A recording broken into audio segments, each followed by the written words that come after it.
On parlait de la grande compassion juste avant le zazen. Et on voit maintenant qu'il y a deux façons de procéder si on veut vraiment aider les autres, ou plus généralement les êtres, par la compassion. C'est comme quand on est au cinéma et que quelqu'un souffre de voir un film horrible, par exemple. Il y a deux façons de l'aider. Ou bien on lui donne un grand coup de coude, ce qui correspond dans le zen à un grand coup de kyosaku, histoire de le réveiller, de ne pas le laisser sombrer dans son imaginaire, qui est en l'occurrence l'imaginaire du film. Ça, c'est une première chose. Et la deuxième façon de procéder, c'est de lui faire réaliser que ce qu'il prend pour le moi ou l'ego n'a pas d'existence. Lui faire réaliser, autrement dit, que l'ego ou le moi de Donald ou Mickey est purement de l'imaginaire. Et que par conséquent, il n'y a pas de support pour la souffrance.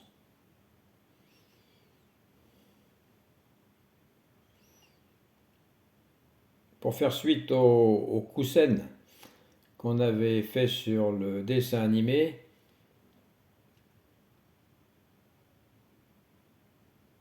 il faut essayer de définir le soi, le moi. Parce que le troisième type de souffrance que l'on traite actuellement provient précisément de l'impossibilité de le définir. Si on pouvait définir le moi ou l'ego, il n'y aurait pas de problème. Si le soi avait une réalité en dehors d'un concept provisoire, puisque nous évoluons avec des concepts provisoires, c'est ce qu'on appelle la vie conventionnelle. Si le soi avait une réalité, cette souffrance serait sans objet, parce qu'on le saurait, il n'y a pas de réalité. Mais comme il existe un écart entre le réel et les concepts du réel, il y a forcément tension et au minimum inconfort, dukkha. Le réel, ce n'est pas les concepts du réel. Et si on se réfère aux définitions habituelles sur le moi ou sur l'ego, elles ne nous aident pas beaucoup. Par exemple, le dictionnaire va nous dire que le soi est ce qui n'est pas l'autre. Mais alors, qu'est-ce que l'autre? On n'est pas plus avancé. Si le soi ou le moi est ce qui nous distingue de l'autre, alors c'est cet autre qui porte le chapeau et que l'on doit définir. Sauf qu'il est impossible de concevoir un autre sans un soi. Pas plus qu'il n'est possible de concevoir la gauche sans la droite.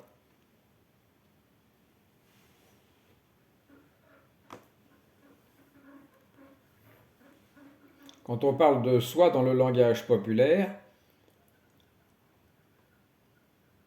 cela renvoie à quelque chose de personnel, d'unique, d'immuable, comme l'âme par exemple.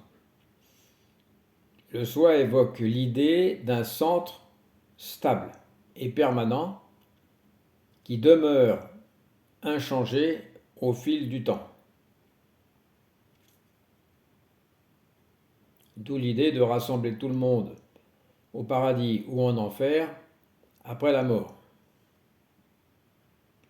Mais dans notre monde, tout est en constant changement. Rien, absolument rien ne demeure identique. De minute en minute, de seconde en seconde, de jour en jour, tout évolue, tout se transforme. Et cette transformation permanente, qu'on ne peut jamais arrêter, pour laquelle on ne peut jamais faire de pause, est la nature même de l'existence.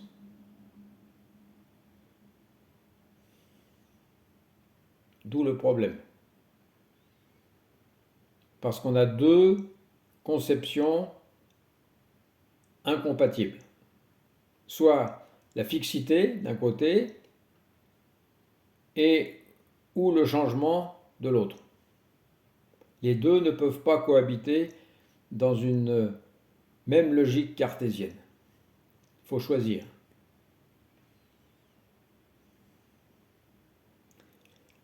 Et alors, comme la situation est très difficile à accepter, l'ego a imaginé deux méthodes pour s'en tirer. Il y a la méthode de l'autruche et celle de la religion. Dans les deux cas, c'est une façon, c'est une manière de regarder ailleurs pour ne pas être confronté au problème. Un peu comme dans la politique, on va créer un problème et tous les regards vont se tourner vers ce problème de façon à ne pas être confronté au vrai problème. Malgré tout, il reste que nous nous heurtons à une contradiction. Ce qui est vivant ne peut pas être figé. Ça ne va pas ensemble. Cette idée d'un soi fixe et permanent est inconciliable avec un flux constant de changement. Ou alors il faut admettre que le moi est comme une rivière, toujours en mouvement, sans jamais cesser de s'écouler. Le moi, à ce moment-là, se renouvelle sans cesse, comme la rivière. Il n'a pas d'existence inhérente, comme la rivière. Ce n'est donc pas un nom, comme on l'imagine, mais un verbe. Il n'est pas statique, mais dynamique. C'est une reconstruction permanente.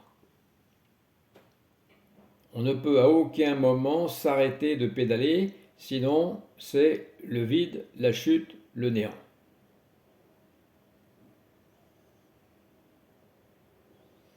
Eh bien, curieusement,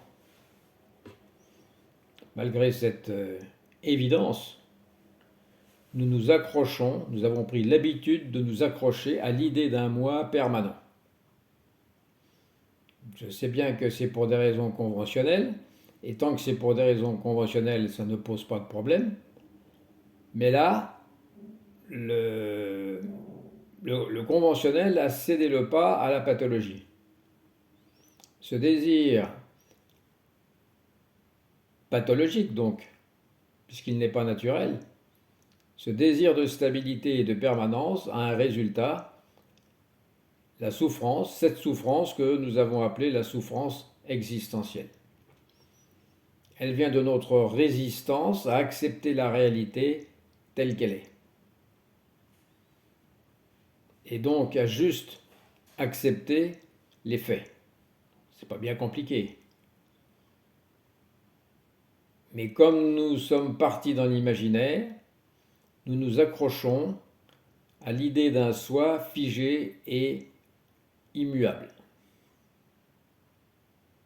Alors que tout autour de nous et en nous est en perpétuelle transformation et évolution. C'est particulièrement évident au niveau biologique. Cette résistance à voir la réalité dans sa fluidité et son caractère interdépendant nous empêche d'accepter le réel. Nous ne pouvons pas voir le réel si c'est au travers du filtre de notre résistance. Nous ne pouvons pas voir, à cause de ce filtre, les choses telles qu'elles sont. Nous ne pouvons pas voir l'interdépendance et l'impermanence. Et à partir de là, débutent les problèmes. À partir de l'illusion d'un soi durable,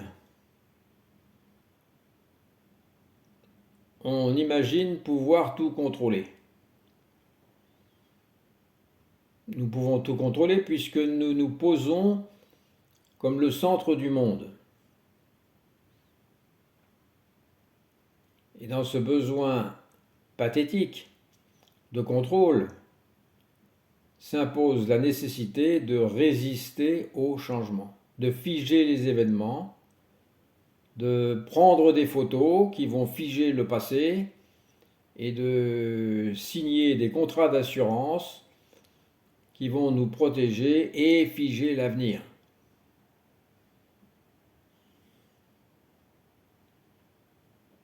Voilà, et comme ça, on a tout gelé. Il n'y a plus aucune fluidité dans la glace. Ce besoin de résister à l'inéluctable est aussi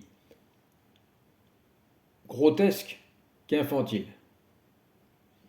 Et c'est pourtant notre mode conventionnel de vie quotidienne.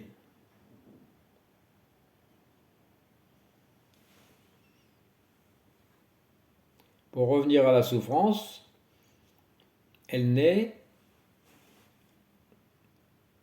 on peut le répéter, elle naît de notre lutte contre le réel et l'inéluctable, comme le vieillissement, la maladie et la mort. Nous croyons que se cramponner à un soi stable nous prémunirait des aléas de la vie, des incertitudes, des catastrophes écologiques et des troisièmes guerres mondiales. Mais c'est juste l'inverse.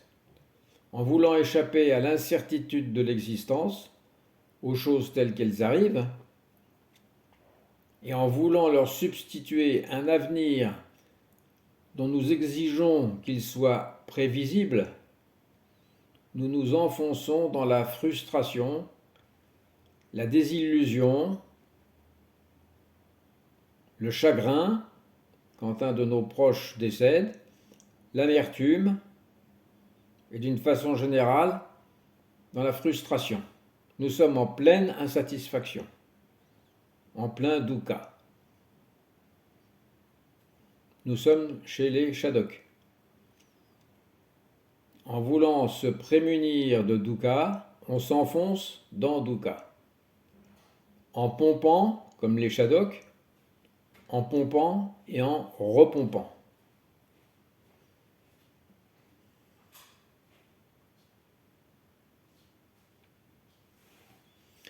Cette idée d'un soi, ce désir d'un soi stable, définitif, tant espéré, n'existe pas. Et ça, c'est le credo de la sagesse bouddhique. L'attachement, ce credo, c'est que l'attachement à une identité fixe et solide est la cause de la souffrance. Et là déjà, on aborde la deuxième noble vérité. En acceptant que tout est en mouvement, en voyant la réalité telle qu'elle est, on se libère de cette souffrance. Ce n'est pas plus compliqué que ça. Comme le dit le Dalai Lama, c'est l'attachement au soi qui nous empêche de voir que tout est impermanent, interdépendant. Cet attachement nous rend aveugles. On ne dit pas qu'il faille renoncer à l'idée de soi, mais plutôt qu'il faut comprendre que ce soi est fluide, qu'il se construit et se reconstruit constamment, toute la journée, à chaque instant, dans nos interactions et nos perceptions. Certes, le concept est indispensable aux relations conventionnelles entre les hommes, mais à condition de ne pas en faire une réalité solide et fixe. Donc, si on est éveillé à cette évidence, les deux ne sont pas incompatibles. On peut employer le terme de moi, de mien, mais en arrière-plan, on sait que ce n'est pas une réalité solide. C'est simplement une construction et une reconstruction du moment.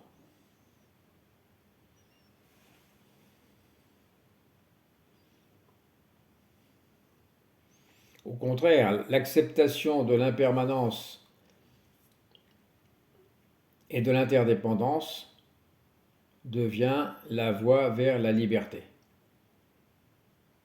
C'est-à-dire de vivre dans le réel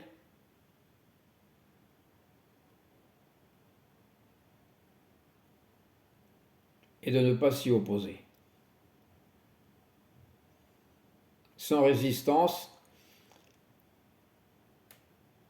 la paix fondamentale est la paix première. C'est comme ça que Jacques Chirac l'aurait appelé probablement. La paix première. Sans cette résistance au réel, les événements deviennent transparents, au sens où nous l'entendions l'autre jour. Ils ne perturbent plus la méditation, ou ce qui revient au même, ils ne perturbent plus la vie quotidienne.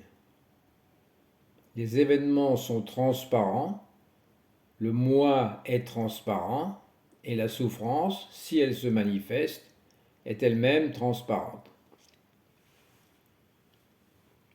Quand on dit les événements sont transparents, ça signifie que, agréables ou non, ils sont perçus comme des phénomènes qui apparaissent et disparaissent sans aucune fixité.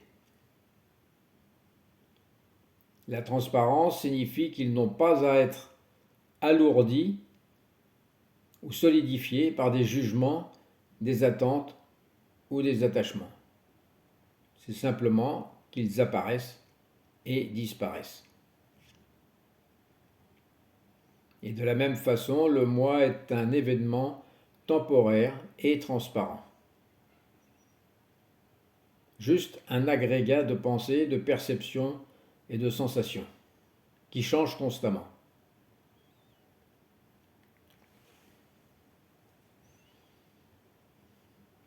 Et la souffrance dans cette perspective est elle aussi transparente. Elle est perçue comme un autre phénomène qui surgit et disparaît. Elle n'a pas de substance propre ou permanente. Et si on observe la souffrance sans la nourrir d'émotions ou de résistance, elle devient transparente. Elle se manifeste, oui, mais sans solidité. On ne la méprend plus pour du solide. On n'a plus besoin d'elle pour exister, puisque le besoin pathologique d'existence indépendante s'est évaporé.